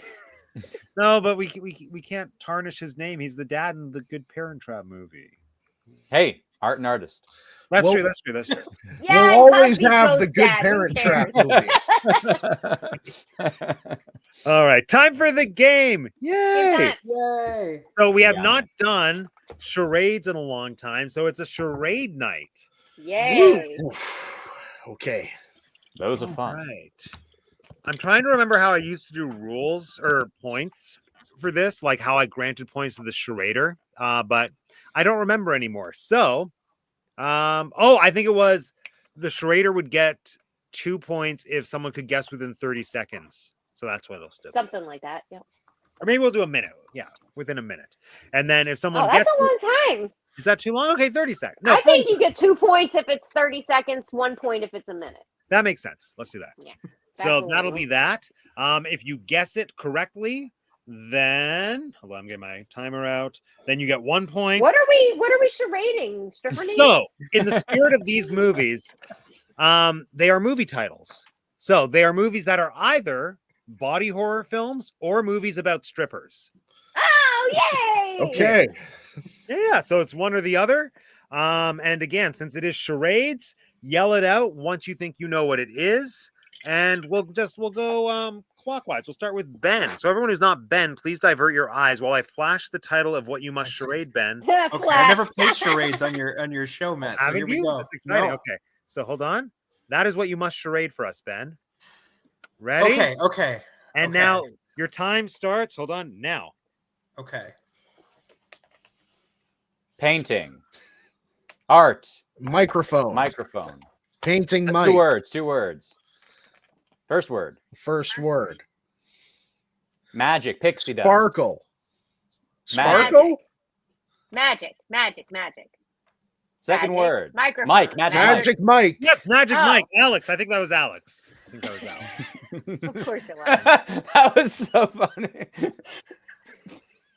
Wait, Anyway. was that cheating though? Did I No, cheat? well, Well, kind of. Yeah. pointing to But the microphone is No, All you had it right. on hand. right. It worked. we'll allow it for this round. Okay. No, you know what? It wasn't No. cheating because it's not called a mic. It's called a microphone. We had Yeah, to make called it a insinuate. snowball ice, actually. All right. Next is Alex. Please look away if you're not Alex. Okay. What if I'm not Alex? All right, I'm good. It's All right. fake Alex Okay, return. ready? Alex, your time starts now. 2 words. 2 words. First 2 words. Second Second word. Second word. word. Fly. Fly. The fly. Fly. Yes, Oh. Vince, you got it. Yeah. Damn it. Okay. David Cronenberg did Cronenberg. Eastern Promises. Rest in peace. No, David Lynch. He's alive. I know. Yeah. I saw David Cronenberg at the Lightbox a week ago. He's fine. Oh, good. Oh, nice. He came with Love a it. light box. Yeah. Is he Canadian? Yeah, he's just in a box of light. that Oh you yeah, he's a can't look Toronto man's. Well, there you go. at. All Right. right. Jeanette, Whose turn? it's your My turn. Okay. Okay. Look away for not Jeanette. There we go. We can look Okay. now. Time starts now. 2 words. 2 words. First word. First word. Scheming, Plan. evil, Plan. Evil. Evil. evil, Second word. Dead. Evil Dead. dead. Yes, Ben, you got Ah, well done. That's a Nice. good one for Jeanette, because Jeanette, you like Evil Dead, right? I freaking love Evil Dead. All right. Vince, it's your turn. Give me a good one, buddy. Oh, I will. Ooh, I think this one will be fun. This will be a fun one. Hold on. Ready? There you go. My goodness. And time starts now. Okay, 2 Two words. words. No. No. Okay. First One one word. word. Striptease. Set 2 words. Striptease. Second word. Dance. Dance. First word. Flash Trick dance. Flash Yes. dance. Flash dance. You did it, Ben. All right. Laughing at This is One of great. them's gonna We be should play charades striptease, all damn the it. time. Right? Just keep guessing striptease with Demi Moore. That's a good guess. It's gonna be striptease. All right. It's Ben's turn, everyone. Look away if you're not Ben. Oh God. We Okay. can look now. Ready? Go. All right. Okay. Three Three words, words. not striptease. Um. Second Second word. word of 3 words.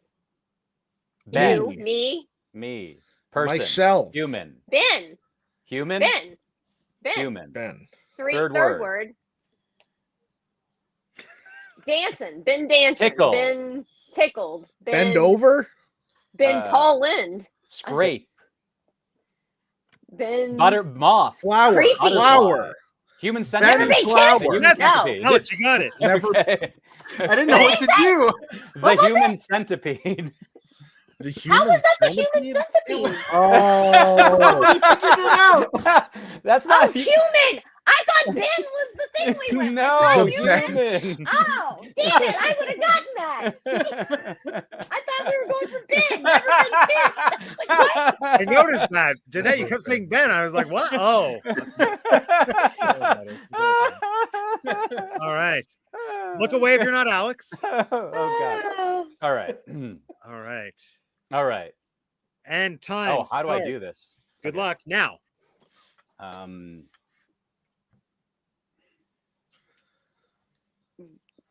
How many words?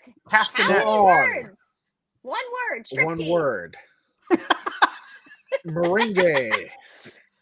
Dancing. Hmm. The thing. Oliver Twist. Cup. The water. The fountain. Give me some money. Money. Oh, Wall Street. Money never sleeps. Money Dirty, dance. dirty money. Freaky money. Money meringue. Money. Oh, Money ball. One word. money ball. One. Show me the money. Hearing. Jerry Maguire. Sounds like. Hearing. Sounds Sounds like. like. Drink. Sounds like Drunk. booze. Sounds like drunk. Sounds like alcohol. Monk money. Booze. Drunk money. Funk money. Sounds Dunk like money. drink. Bunk money.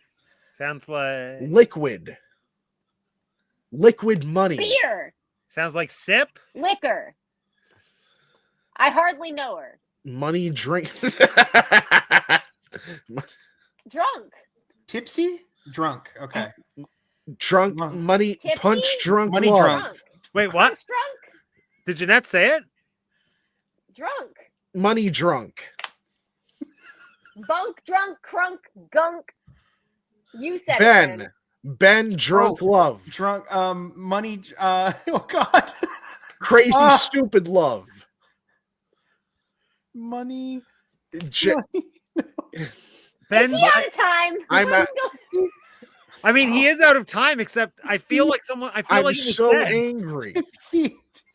Ben. Me too, Vince. I don't even. Ben, what'd you say? Tipsy. Oh, Tipsy. Gypsy. Gypsy. Gypsy love. Oh Gypsy my money? God. Gypsy. Gypsy. Oh, It was Gypsy. Damn. what does that mean? What's a So, gypsy? It's a You're now dancing. That derogatory was term for Is that a Romani. movie? from you. Yeah. From you dancing like Gypsy, Carmen gypsy Miranda. sounds I like was gypsy, supposed to sounds like synonymous extract. with drunk. Tipsy, you said tipsy too, Jeanette. You both said it. I was trying Is to that a give movie? things. Yes. Gypsy, Oh. yeah. This was The movie. you were making this. It's a you were doing musical, this. right, Matt? That you It's just a saw. musical. The greatest American Because musical of in all many parts time, of the according world, to people who gypsies are aren't me. nomadic people who sometimes ask for money, amongst other things. Sometimes- I have no idea. He's the What else? Romanian. Start playing the violin. Yes. Yes. Good I job, think a Alex. little bit of like butt action That's or what I something would have. did. I did this. I did this. I guess it's all coming It's together. the lack now. of hips, I guess. I don't Well, know. I'm wearing black and an underwear. You wouldn't see my hips anyway. Okay. Okay, next it's Jeanette's turn. Look away if you're not.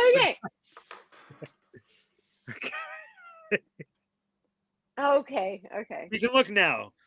Start. All right. 3 words. Three words. Second word.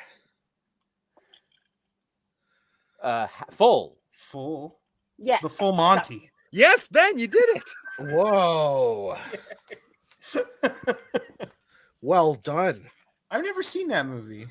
From what I remember, it's a decent movie. The musical is really good too. Yeah. I've And they only made a seen it show out of it too. They Yeah. Yeah, there's like a Disney Plus show or something. Oh, No. very nice. They got the cast back. Everybody's back. I love that. I love that for them. I love Robert Carlyle from Once Me Upon a too. Time. Okay. Yeah. This is a good one for Vince. Here we go. Look away if not Vince. Oh. You can look now. Start. 2 words. 2 words. Striptease. Second word. Second word. Juggle. Something. Breasts. Balls. Grab. Handle. Alex needs help after this. Sounds like. Sounds like Knuckle. Index. finger. Ring. Ring. Ring. Sounds like ring. Okay, sounds like ring. Sing. Something. Ring. Something about- sing. The ring. The ring. Ring. King. The thing. King. The thing. It's the thing. Oh, it's the thing. The ting. Gotcha. The breast-like thing. The breast- Gotcha. That's Gotcha. That was That's a going. tough. The thing is a I tough. was That is holding a a hard thing. one to Come do. on, guys. It's a thing. All right. It's Ben's turn. Look away if you're not Yeah. Ben. Okay. Okay. And your time starts now. Okay. One word. 2 words. Striptease. Striptease. Definitely. Second striptease. word. Second word. Hair. Hair. Second word is hair. Long. Second word is beautiful. pretty. Lady. Pretty. Pretty woman. Woman. Pretty woman. That's kind of like Not woman. a stripper movie, hooker movie. The first no. word. Serve. Show. Present. Price is right. Present. Present. Price is right. Clear Price. and present danger. Words. Menu. Price The is right. The menu. First word. First word. Present. Show. Give. Show. Show. The giving tree. Showgirls. Showgirls. Yes, no girls. Ah. Uh, All right. And this is the final question of the regular round. And it's Alex who will be charading. Oh joy. all right. It's time starts now. Well, Arachnophobia. The walrus. Husk. Yes. Ben, you did it. Yeah. With that guy who looked from those movies. Justin Long. Yes. Justin Long. He's so amazing. I love him. Justin Long. Is that the Apple guy? Yeah. Yeah. he was- Yeah. Tusk is a movie where he turns into a walrus, apparently. I Yes. love him so much. Directed by Yeah. Kevin Smith. Yeah. All right. So for the points, Vince, you have 5. Oh, wow. Jeanette, you have 6. Alex, you have 5. Ben, you have 9. Oof. How many points do we all want to wager for the bonus round, which will be a word? It's an answer that you can all write down or just speak. Well, you should probably write it down. And it is a word. All of them, please. Okay. Vince? 4. 4. Okay. Alex? All of them. Made that mistake last week and lost. It's all right. I'm anointed this time. That's true. Okay. Ben? All of them. All of them. Okay. Here we go. In this I mean, envelope. if you've all been paying attention, everyone should get this right. But at the very least, I think at least 2 of you will get it right. What is the movie where Demi Moore plays a stripper? Oh.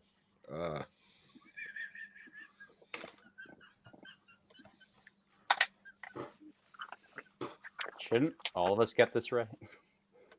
Maybe Yes. I don't remember. All right. Does everyone have their answers? We'll start with Vince. I'm gonna hope that it's striptease. Okay. Is it striptease? I don't know. We'll find out. Or was it G.I. Jane? Who knows? Huh? Huh? Jeanette, I want Jeanette's answer. It's Jeanette's turn to answer. Yeah. Oh, it's backwards. Striptease, okay. Alex? Striptease, okay. Oh, Ben? nice. It is striptease. Hey! You all got it. I'm just so happy for Jeanette who kept wanting to guess it. I and know. I'm glad I was that- like, what? How is this not an answer? I was just hoping no one outright said it's the Demi Moore movie where she's a stripper. Oh my God. They did say that. Oh, did they? Well, no, Ben said something to the effect I think it was Ben or somebody said something to the effect of like, it's the perfect movie for like this, what we're doing. Right, It's right. Demi But I don't think the Moore. word's Demi Moore. And like, Well, I that don't was think- what Demi I was Moore's saying. striptease. It's Okay, so Demi it's Jeanette. Moore, Yeah. and it's a stripper movie. Yeah, that's God, what? basically. Yeah, I remember somebody said that. Sometimes the Jeanette. bonus questions I think will be too hard. Sometimes I think they'll be too Showgirls easy. and striptease were extremely instrumental in my upbringing.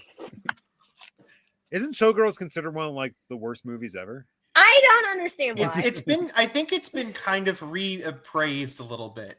yeah, not by it was everybody, hated on, but I love it. 'Cause it had Saved That's by the Bell respectable. Girl, right? It Yeah. did. Yeah. Amazing. That was back in the ages of Skinamax, and like some people were only watching it because the Saved by the Bell girl showed her titas. So you know, I always conflate it with Burlesque, which came out like decades later. But I knew Anna was going to comment about Showgirls. There you go. yes, loved Anna, yes. all right. Well, there we go, everyone. The Substance and Anora. Woot. Go Oscar season. So it's that time of the evening. I invite all of you to, as you sign off, let us know your closing thoughts on this film, as well as anything else you would like the 12 viewers to. Wow, that's a lot for this late in the hour. The game really brought them all in. There we go. So yeah, let us know who you are, what you're up to, and what we can look forward to seeing from you. Oh, hey everyone. Hey, Vince. Listen, I really like these movies. I think you should watch them if you haven't already. Unless if you don't like the gore, or if you're like morally opposed to sex work. No, you know what? If you're morally opposed to sex work, you should see Anora. You should watch yeah, it a million times. Yeah, expand your horizons. I think everyone should go out, support their local strip club. If you're in the greater Toronto area, I recommend your local Whiskey A Go-Go, in Richmond Hill. Why not? It's a beautiful atmosphere. Everybody knows your name, or me at least. Anyway, and support your local back alley drug dealer too. Get your substance. Only any city in North America you can get it. Anyway, this is Vince with reporting from Teacup for One. I love you all. Goodbye. Oh, it's me. Yeah, I thought these, they weren't my faves, but I'm still glad I saw them. I'm glad I got to chat about them with all of you tonight. And I'm excited to see how both of them do at the Oscars. So great time chatting. My substance is that you used to be able to get $5 footlongs at Subway, and you can't do that anymore. And I think that's wrong. And that's my substance. What else? You can find me online at It's Ben Gordon on Instagram and on Twitter. I won't call it the other thing that the man that owns Twitter now calls it, because I Man don't. that owns America. I'm not going to do that. But I'm thrilled that we got to chat about these films. I can't wait to hear what you guys have to say about Emilia Perez. I'm looking forward to that. In the meantime, it's Ben signing off. I'll second Ben on I cannot wait for Amelia Perez.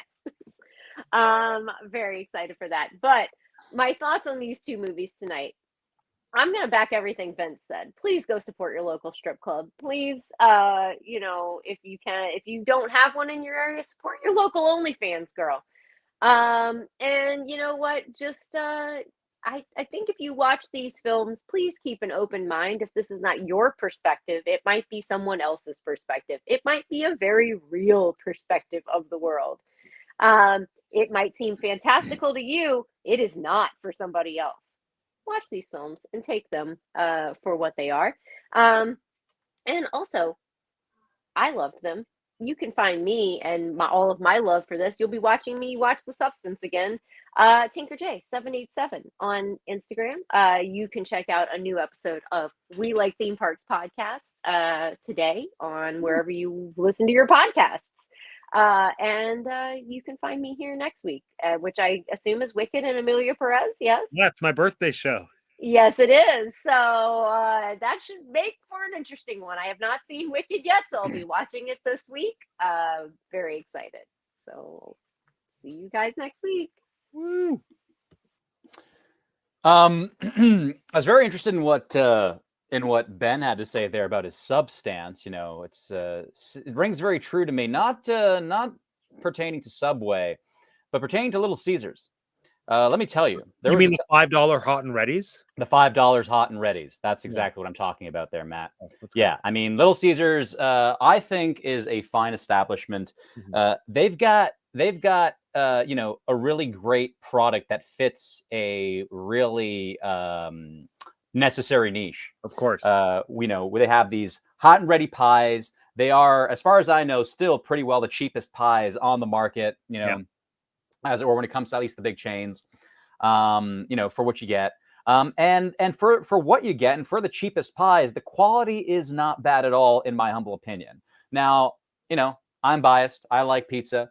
I like good pizza. I'll spend, $30, $50, $80 on a pizza. I'll throw the trimmings on there. But I'll also be happy to spend $5 on a pizza. And if it's palatable, I'm not going to scoff at that. And I think that's what Little Caesars oftentimes can bring us. But yes, with inflation, with, economic hardships, all that stuff, sadly, here in Canada, at least, it has been a long time since we had anything resembling a $5 hot and ready. It started with What is it now? I can't remember. It's probably like $6.99 in that ballpark right now. Like they jumped up to $5.99, try to sell that to us as a $5 hot and ready. Yeah, lol. And yeah. No, the same thing has happened with chicken, with like chicken inflation. Like it used to be Toonie Tuesdays at KFC, where you get like the 2-piece meal, like 2 pieces of chicken and a small fries, $2. Then it became Toonie Tuesdays, where it was $4 because like 2 toonies. Now I think it might even be like $5 or $6. It's more than $4, but they're still sticking with the marketing of like Toonie Tuesdays. Like it's not. You're really stretching these twos here now.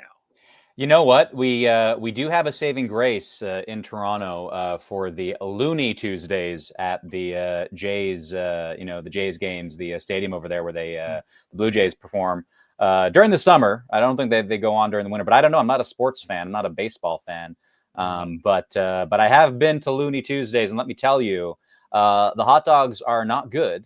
They're pretty cheap, but you get what you pay for, and that's about $1. But how does it compare to the Costco hot dog, which is, it's $1.50, but you get a drink. So I would like to think that the hot dog itself is only $1. Yeah, no, but there's no, so if you're going to compare Costco has, so here's the thing with Costco, right? Let me tell you about Costco. Especially the Costco like cafe, the restaurant where they sell the food there. Yeah, there's no profit there. There's no money making there. Maybe there's like 1 or 2 items, but probably not. Maybe the soft serve or something. But I basically, in principle, that whole operation is subsidized by Costco's incredible profits. It's just selling loss leader. It's exactly, selling the the bulk items. They order a bunch of stuff and they don't actually pay for them until a month. A month has passed, and so and by the time a month has passed, they've sold they've sold 2-3 times what they kind of ordered in that month period. So that's the secret to Costco's success. Basically, they just don't have to pay for a month, and they make a crap ton of money before the month's out. So yeah, that you can too buy $1 hot dog for the price of a Major League Baseball ticket. Yeah, I didn't yeah. want to say it, but So, and it's the price that now. I don't know if that was a joke. I don't know if that was a bit of mockery aimed at aimed at me or Matt here, but I'll have you know, Mr. Vince, that you can get tickets pretty cheap. And last I heard, I haven't done this myself, but last I heard they were actually going to sell tickets for like no seats, like just sit in because they renovated the arena, over the like last standing years or room whatever. tickets? Yeah, kind of. I mean, but not like On the field? no, not on the field. No, but there's just like whole middle section with like restaurants and stuff, and there is some seating, but it's not like formal seating, and then there's also a bunch of standing area. So yeah, it'd be something like you get to pay like $20 or something to like be in the arena, and you could see the game if you find a spot like on the railing, and there might even be a seat. Oh yeah, for sure. Who wouldn't, right? And you go on a Looney Tuesday, and then you do that, you get a couple of Looney dogs, 6, 7, 12, 18, whatever you're feeling. I mean, 18 is $18 basically. I mean, there is tax, so it's not actually just $1, but tax on $1 isn't that much, right? It's like 15 cents or something. The tax break ends for us, I think, tomorrow or Saturday for like no tax on food. That's a shame. Like Looney Tuesdays could have been amazing if it carried into the summer.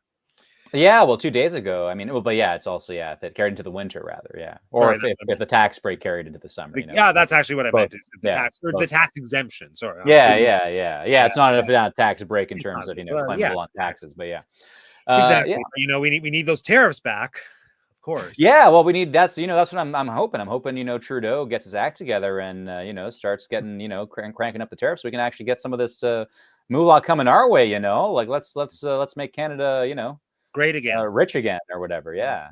Oh, Canada. Yeah. Just all right. So there it is on the flag. Well, we're back next week. It's my birthday, everyone. So that'll be fun. Are you going to Antarctica? No. What? Why? For my birthday? What's the last frontier? Yeah, you're right. Yeah. Maybe I will. Maybe I'll join us from Antarctica. That's where the aliens live. But that's another discussion for another day. Yeah. So there it is. Good chat.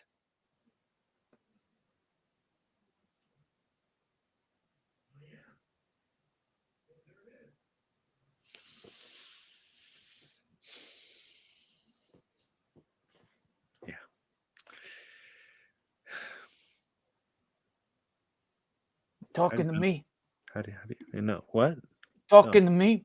No, there's nobody else here, so you're talking to me. Must be talking to you.